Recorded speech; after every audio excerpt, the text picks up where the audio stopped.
It's very nice to see you all magically appearing on the screen. It's particularly the particular view that I have here, because suddenly it's being populated with, first of all, names, and then suddenly the faces appear behind it. Right, well, I think everybody who wants to show themselves has. Although more people are appearing. More people are appearing. But I'd like to give a very big welcome while we're doing this. We've just gone past past, to our very special guest tonight, Mary Stewart. I should say Dr. Mary Stewart. I've known for many years, many decades. And it's a joy really to see you again, Mary, who is actually speaking to us from Ledbury, all the way down in Herefordshire. And today we'll be talking about Ikebana. Now, this is a subject which people were mad about when I first joined the Buddhist Society. Absolutely potty about Ikebana, but it's sort of sunk out of kind of the center field. It's got to have gone away out there. But I want to tell you something about Mary, our speaker, who she reminded me today. We sat next to each other at Anju-san Myokyoni's first talk. We were sitting next to each other, and that was a long, long time ago. But Mary comes from Cleveland, Ohio, and has a BA in Humanities from Western Reserve University in Cleveland, and an MA in South Asian Studies, and a Ph.D. in South Asian Art and Archaeology from SOAS, the School of Oriental and African Studies, and a doctorate in South Asian Art and Archaeology also from SOAS, University of London, and she's taught in the English department of the University of Westminster, and currently living in Ledbury. But she's also written some very interesting books. One of them with Stella Coe. Stella Coe was the doyen, or the master of Ikebana many years ago, and she collaborated with Mary, and I suspect that without Mary, the book would never have actually been published, because Stella was quite sort of sitting back, and I think Mary came in and encouraged. Also wrote a very interesting book, Nalanda Mahavihara, a critical analysis of the archaeology of an Indian Buddhist site, which was published in 2018. There's a long history going back a long way. But Mary has lectured frequently on this particular subject, on the archaeology of this great Indian Buddhist site, both at the Summer School and at the Society in London. But I don't want to take up any more time, because tonight I want to give you a very big welcome, Mary, and look forward very much to your talk on this lovely subject. Should also say that, you know, when you come to give an offering, and this is Anju-san Myokyoni's, the anniversary of her death.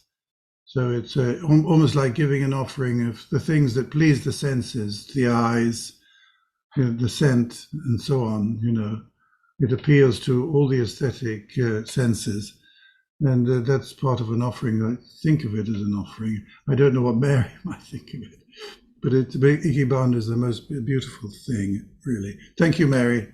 Without more ado, thank you. Thank you, Desmond. Thank you, everybody.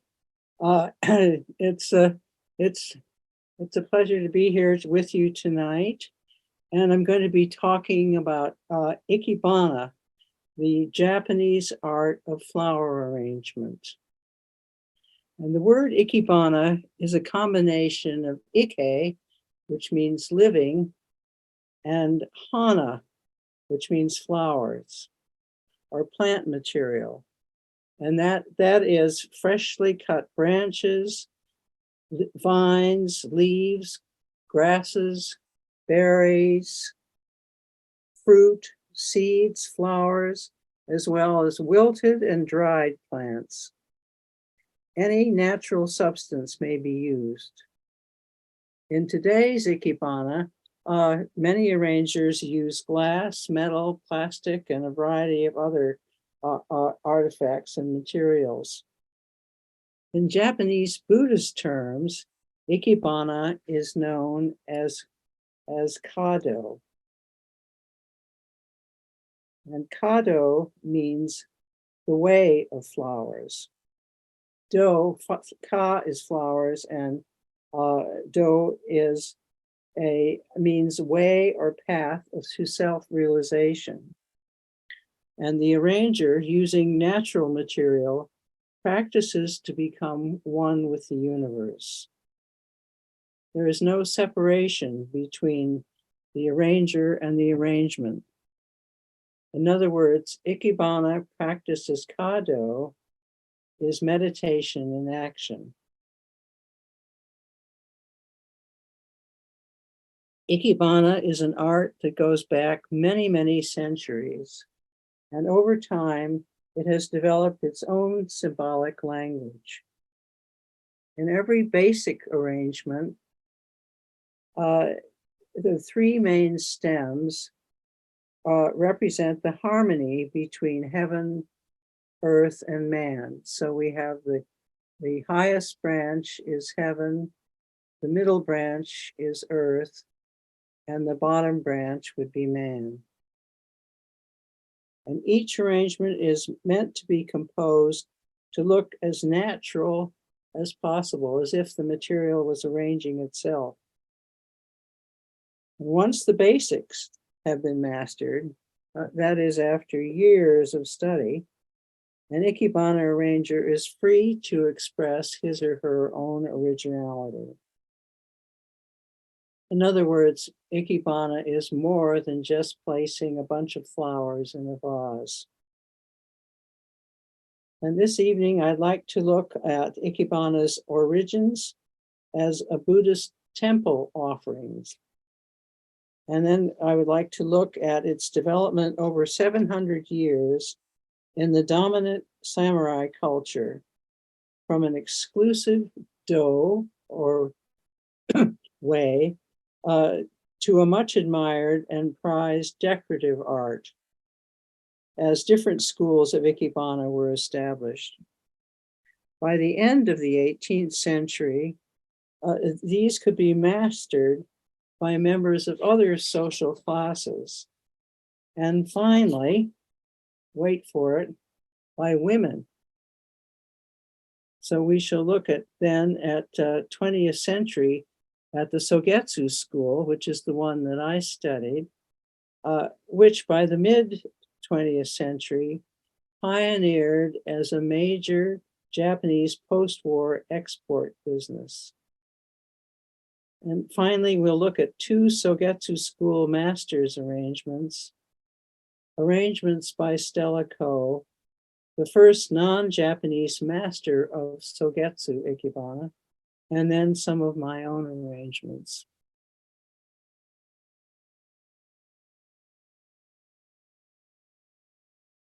So Buddhism came to Japan from Korea, along with the tradition of making floral offerings.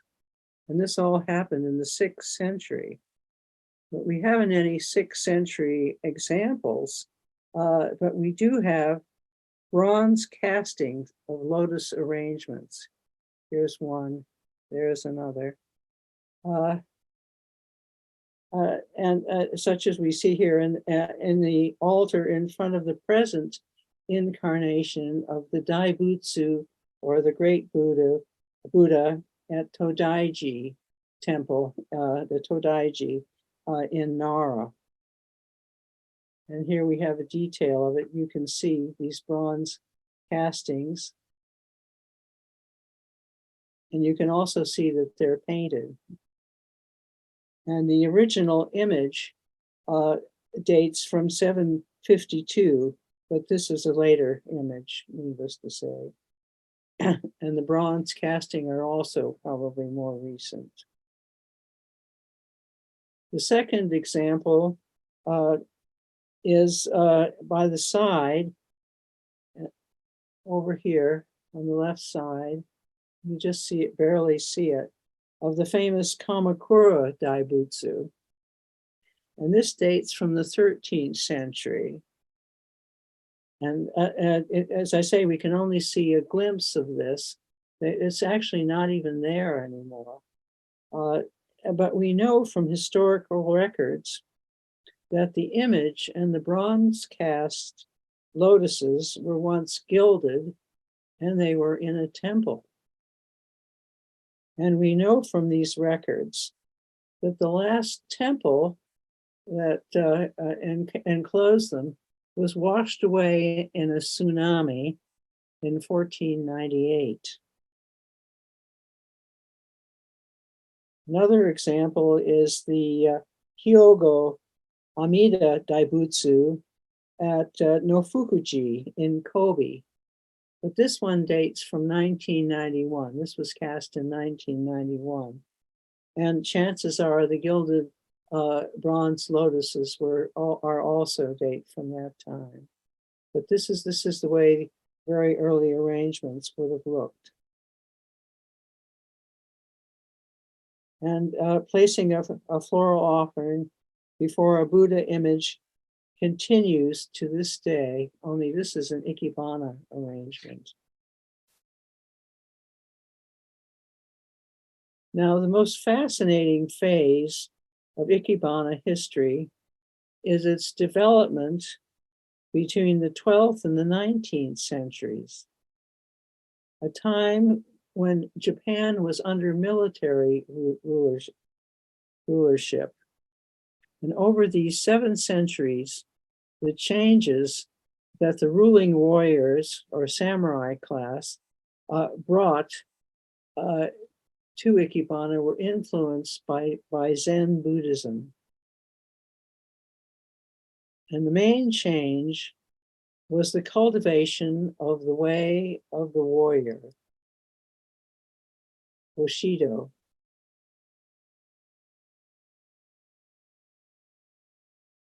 Samurai became masters of many dos, Aikido and Judo, which are the ways of the martial arts, Kendo, the way of the sword, Kyudo, the way of archery, Chado, the way of tea, and then finally Kado, the way of flowers. And the Kado is Ikebana. It's not, doesn't deal strictly with lotus. And to learn Kado, Ikebana, a samurai practiced with the same dedication and focus he gave to the other dos in order to become one with his activity.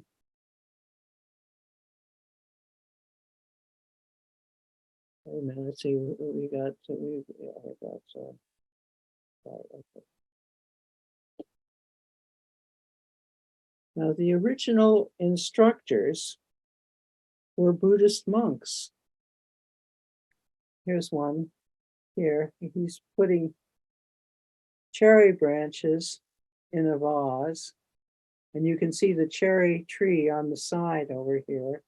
And he's really trying to imitate the same arch that we see in the arrangement that he's making. This is from a 14th century scroll. And he has an assistant who is taking notes. And, and the nice thing about this particular print is that you do have the cherry tree outside as well as the branch inside.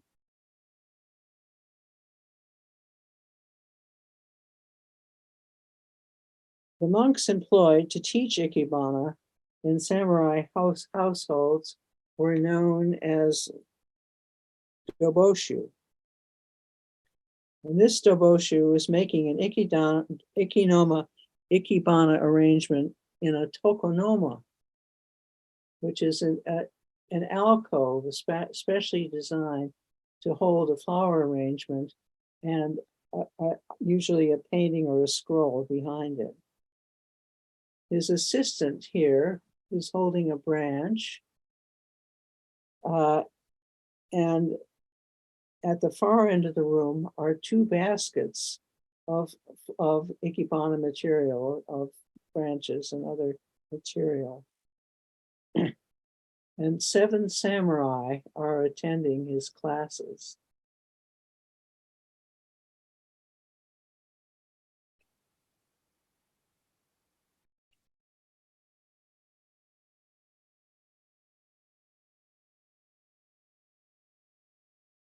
Ikebana was practiced by a samurai prior to his going to battle so that he might clear his heart and mind of all distractions and become one with nature. And he had very specific instructions regarding the material that he could use, such as he was told never to use camellias as they wilt too easily, which is suggestive of death in battle. Now you see in these prints, you see these pieces of bamboo that have spaces cut out of the middle of them. These were designed especially for this type of arranging.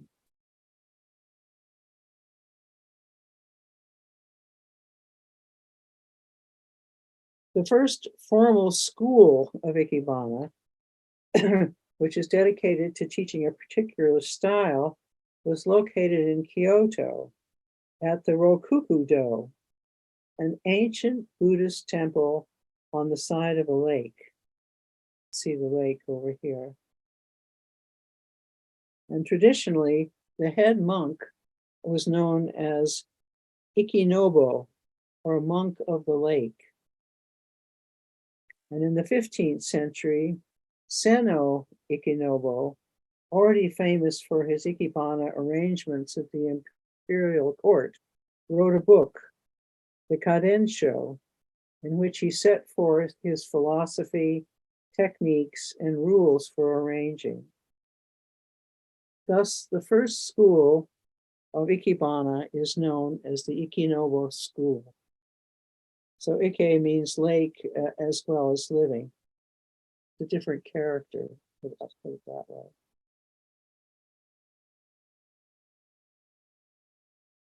And we don't have a painting or of the founding master of Ikenobo, but we do have a 19th century one of the 40th master, Senjo Ikenobo. And he's seen here in the robes of a monk, as he was also the head monk at Rokuku.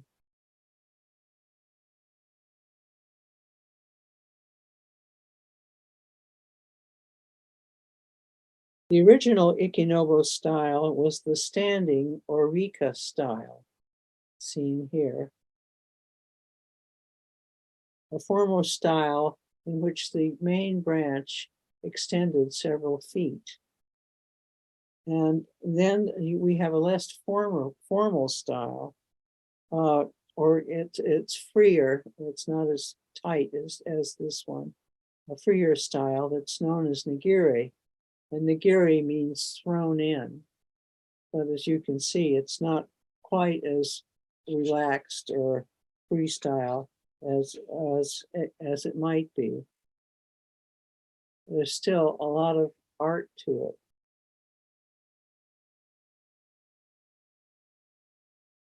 These are still done today.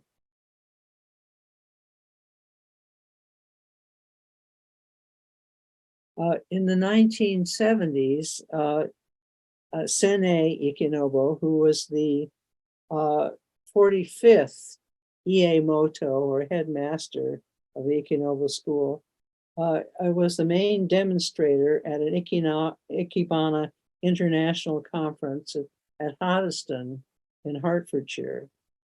And when the conference was finished on the Sunday morning, it was my job to take him and his assistants to Heathrow. I think it was about 4:30 in the morning. For which service he presented me with an Ikenobo vase, lovely vase.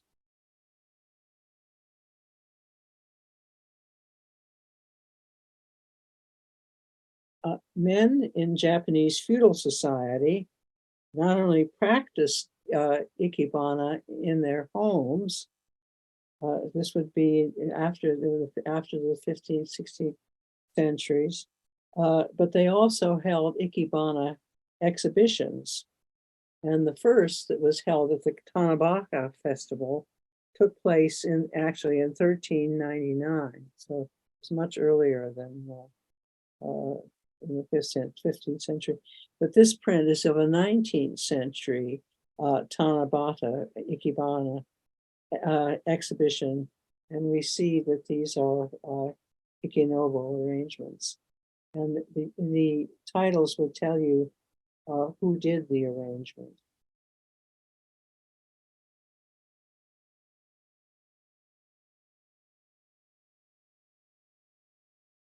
In the 18th century, as the military rule weakened and the merchant class gained in financial and social status, new schools of Ikebana were established. Many of these, like the Ikenobo school, are still practiced today. And over the centuries, Buddhist monks continued to practice Ikebana as well. This is a hokusai sketch, a 19th century hokusai sketch of a monk arranging iris in a bamboo bowl. And he is, you can see here, he's using stones to support his material.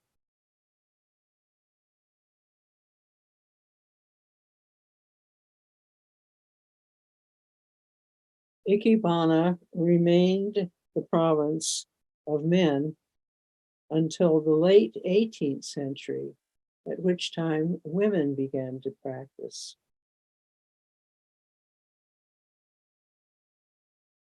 And again, you see she's doing an Ikenobo arrangement.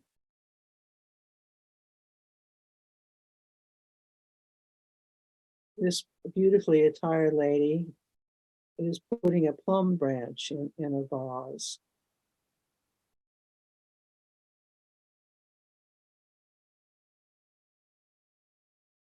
And this is a triptych of ladies doing Ikebana arrangements at court. And we see here a royal prince admiring the work that a lady has done, again with the probably cherry blossoms, which we see the cherry tree outside.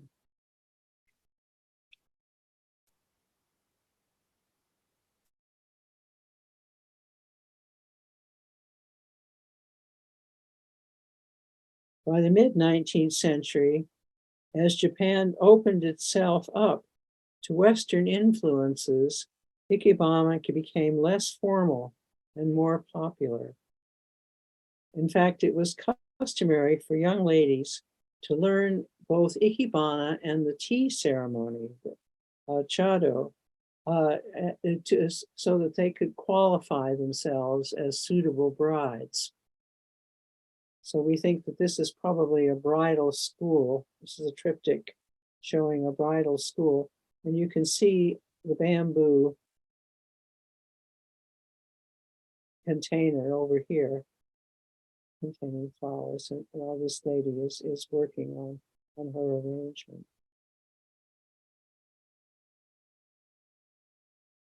So we now come to the 20th century.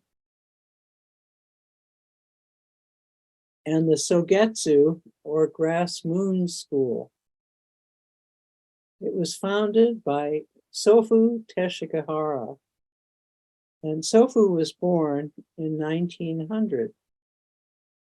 And as his father was an Ikebana master, he learned to do Ikebana arrangements from a very early age.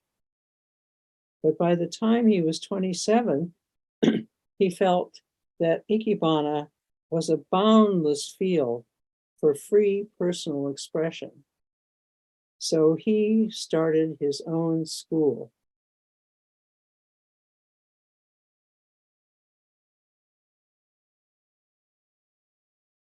For all his creativity and originality, Sofu believed that the principles of Ikebana never change, only the form changes.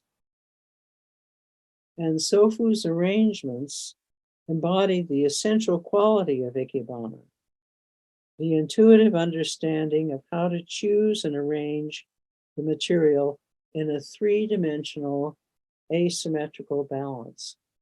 And this, in this one, he's using a classical cart. This is in a store window. This is an exhibition, advertising an exhibition. So it's in the store window. You can see the reflections of the lights from the street. But again, he's using the pine branches and then other materials. This is a considerable size.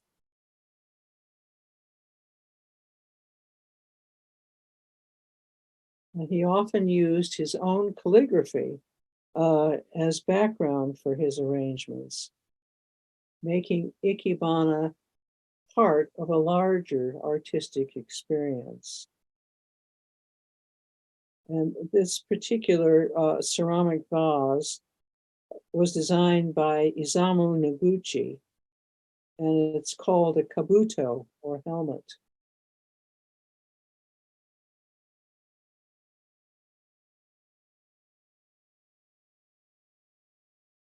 Sofu also used his own sculpture. And this is a pine root that has been painted and gilded and containing berries. And this was done for an exhibition of contemporary Ikebana artists in Tokyo in 1970.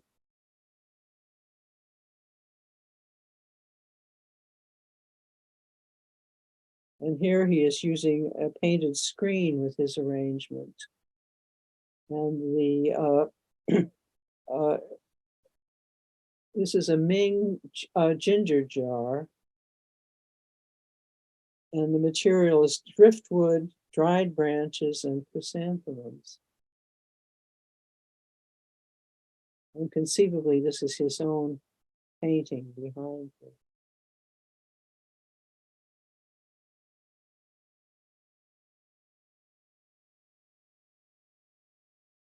Whether large or small, Sofu's arrangements are in every way eye-catching and mesmerizing. And this is a very small arrangement. This is a glass vase containing a branch of dogwood and an orchid.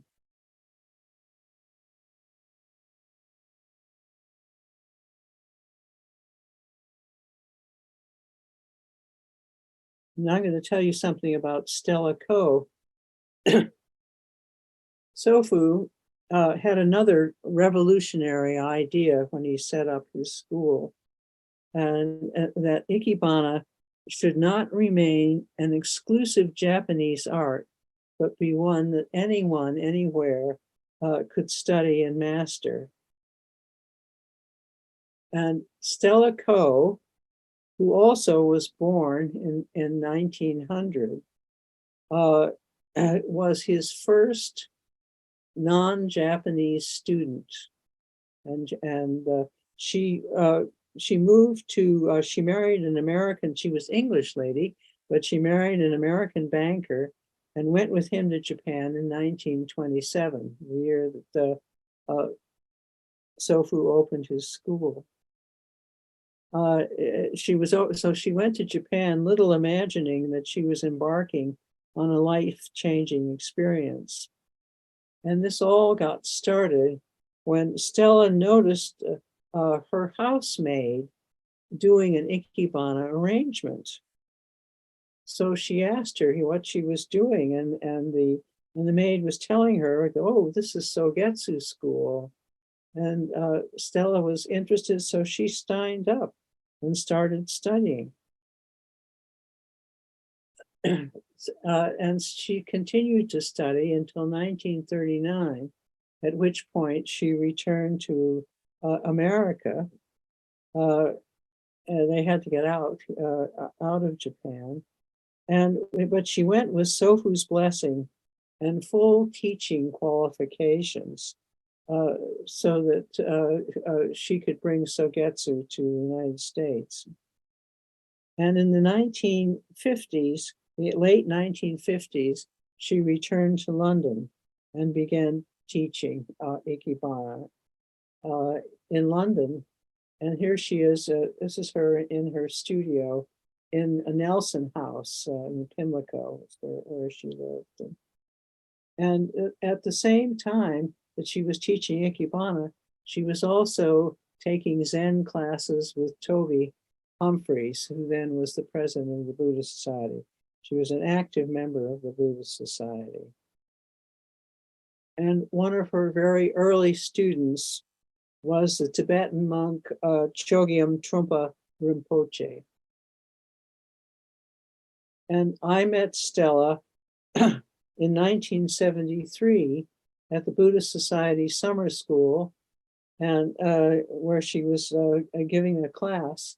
And we had an immediate connection because when she heard my American accent, she said, I'll bet you never heard of Coshocton, Ohio, which is where my husband was born and grew up. And I said, I've not only heard of it, I've been there because I grew up in Ohio. So we became great friends, and I began to study Ikebana and started going to her classes. And in 1983, we co-wrote a book about Sogetsu Ikebana. And as Desmond says, Stella was not keen. She'd written several books, or she'd had several, she'd written several books before, but she was not keen at her age to be writing another one. But we did. We put together I think a very nice book. But by this time, she had the rank of Regi, or Grand Master, and had received the Veitch Medal from the Royal Horticultural Society for her contributions to flower arranging. So I'd like to show you some of Stella's arrangements, and introduce them with some quotes from the book, some of Stella's remarks that went into our book. While the Sogetsu school is a modern school of Ikebana, it is rooted in the Japanese tradition of developing a special art form. And this arrangement has the title, it's a summer evening, and consists of clematis and hosta leaves in a hand-blown Anthony Stern glass vase.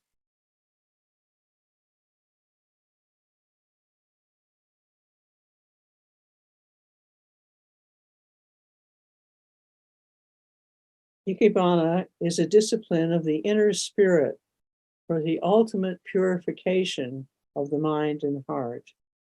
And that is through the practice and study of Buddhist principles, especially those of Zen Buddhism. And this is titled A Summer Shower. Japanese Irish seed heads with a dried branch and hydrangea.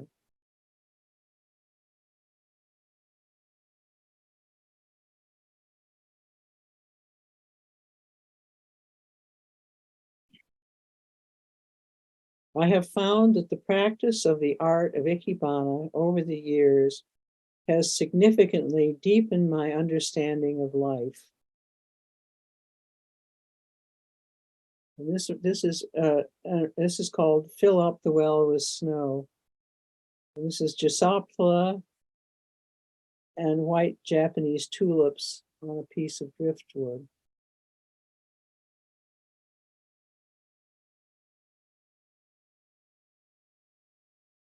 and I have been able to accept life's vicissitudes and trials with a tranquility afforded by no other activity.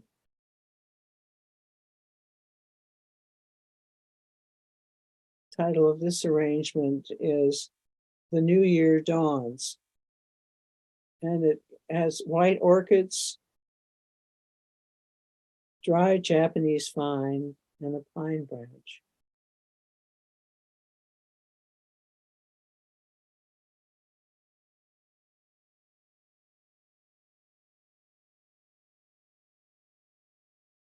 The third Iemoto of the Sogetsu school was Sofu's son, Hiroshi Teshigahara.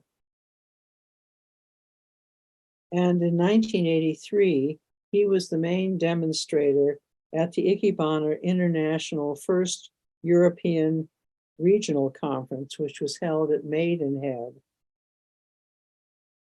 And he was born in 1927.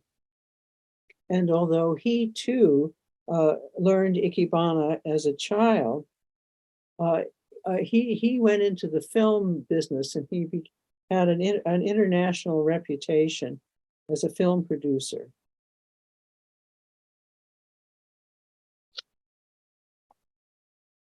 Hiroshi brought spectacularly dramatic originality to his Ikebana.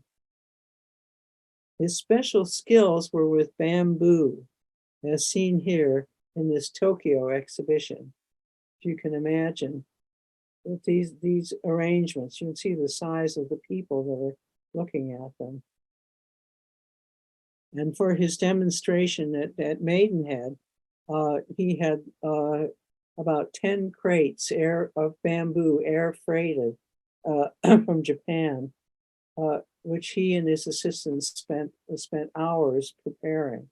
And the resulting arrangement wasn't as big as this, but it certainly did take up most of the ballroom in the hotel.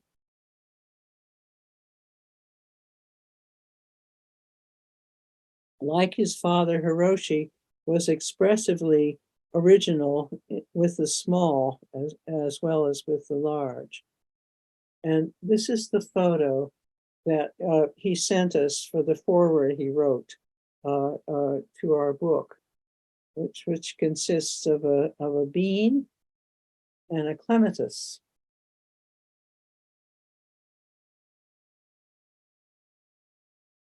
And here's the book.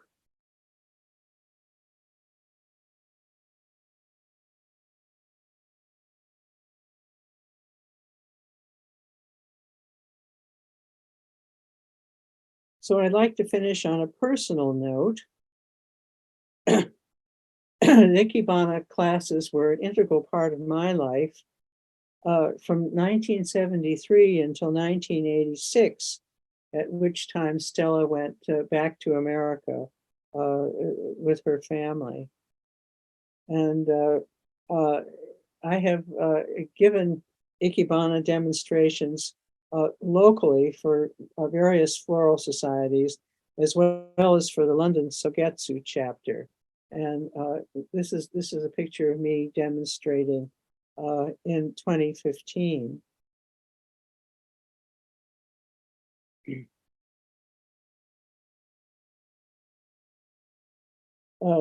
This is an arrangement called Cosmic Vitality of striped carnations and hornbeam in 2 Peter Langley hand-blown glass vases. And Stella taught me how to put Buddhist Zen meditation and philosophy into practice.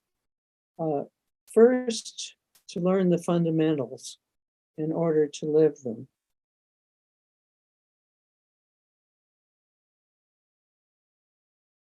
Second, practice to capture the pure simplicity of Zen.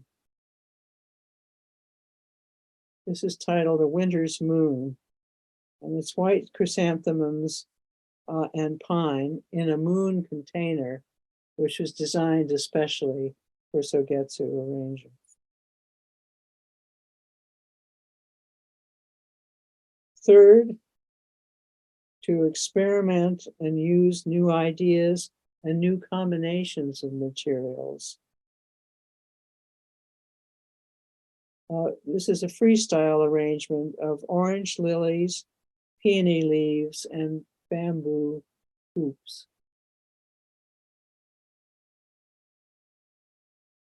Fourth, to try different subjects. This is based on a Basho haiku. The old pond. A frog jumps in.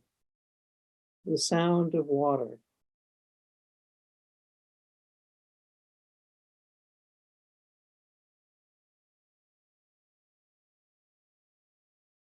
And fifth, to practice Ikebana as a celebration of life. And this is summer bounty, hydrangeas in a celadon vase with driftwood. And while Ikebana plays a major role in the secular world of flower arranging, let's not forget that it originated in Buddhist ritual and became established as Kado, or the way of flowers, with the samurai, who were taught by Buddhist monks to calm their minds before they were going into combat. A Buddhist monk wrote the first teaching manual. And centuries later, I had the good fortune to study with an Ikebana master who was also a practicing Buddhist.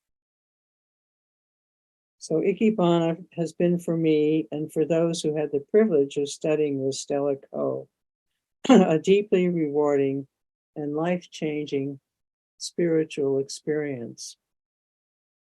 Thank you for listening.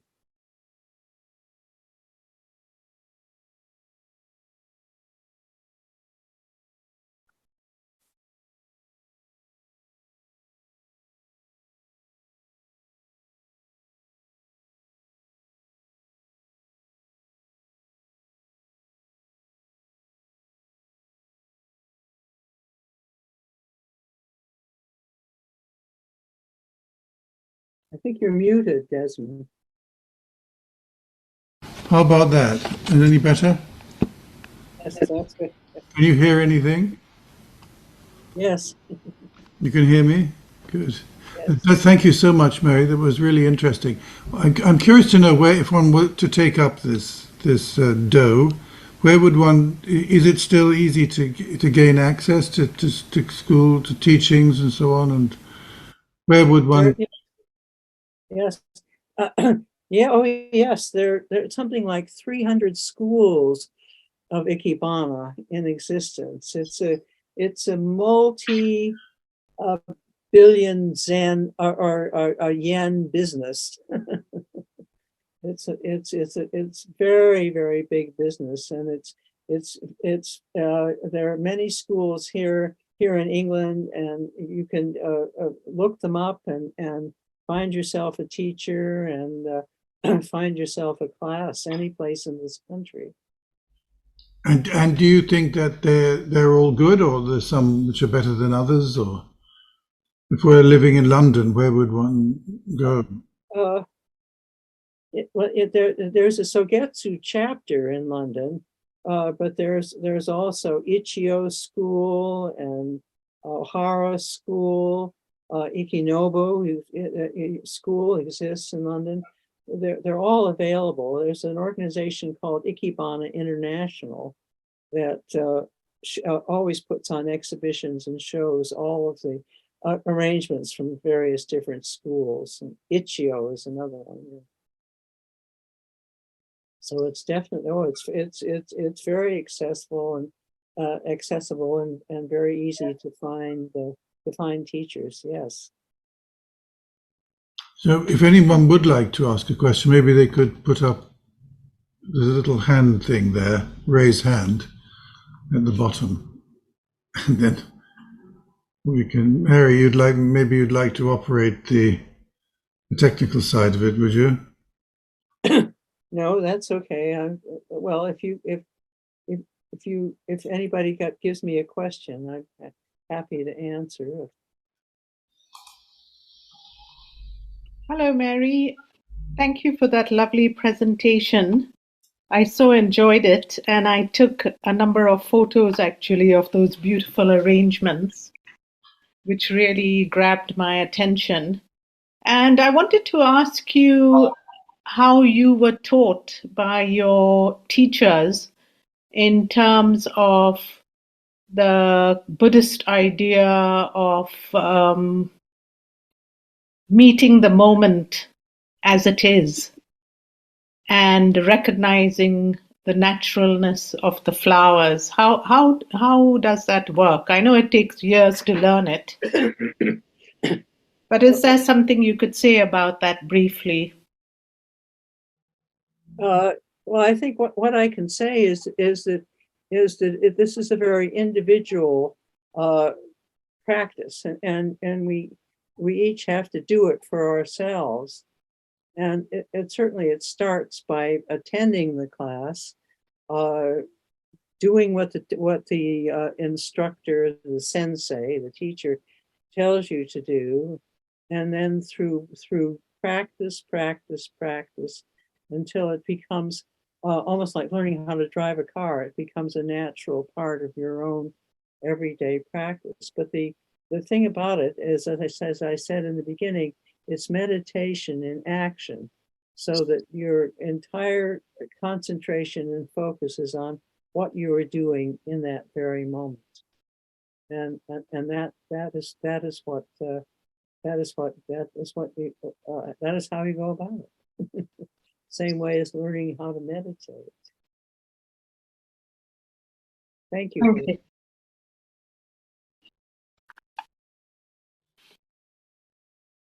Thank you, Mary, so much for your presentation.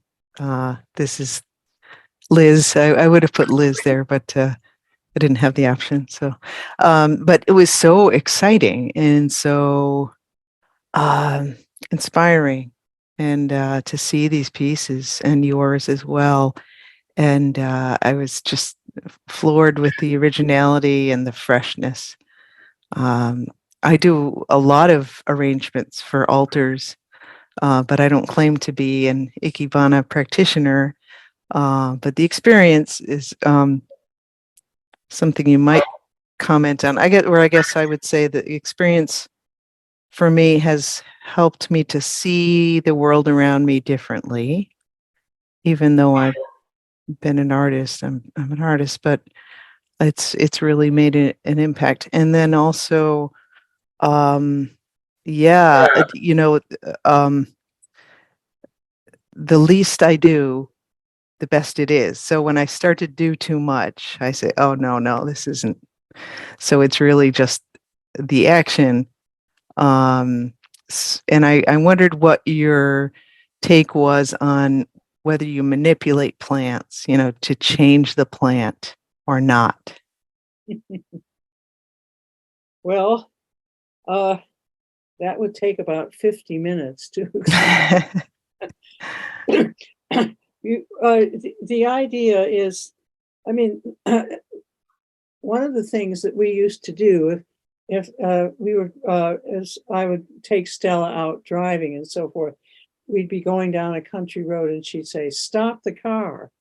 And she'd literally get out of the car with her hashimi, her scissors, her secateurs, and she would take a branch. She'd just see it. She could see it, and she'd bring it back. And I think she'd really try to create how it looked in its natural setting when it was reestablished in a vase. And yes, you remove some of the leaves. You might twist a branch in a particular way. You might move it around in a particular way. But these are all things that, again, it's each individual really feeling how one feels and how one senses how the material should be shown to its best advantage. So thank you for that question.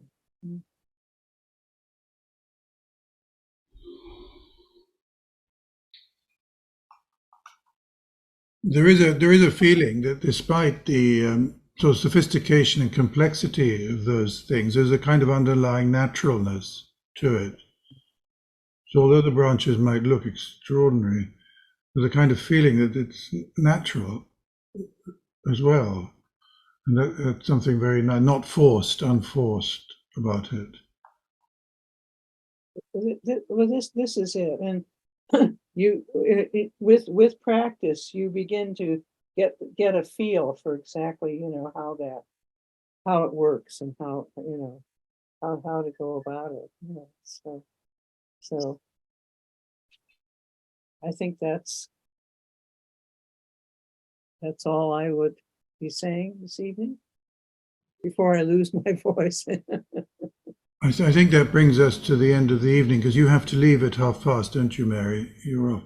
Well, can I just thank you from behalf of the Society and all of us here for a really lovely talk, inspiring, and I hope it'll bring some people to think about taking up the practice or deepening their experience of flower arranging anyway, because we all play and handle plants, I'm sure, and flowers at times.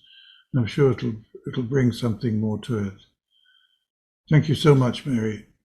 Thank you, Desmond. My pleasure.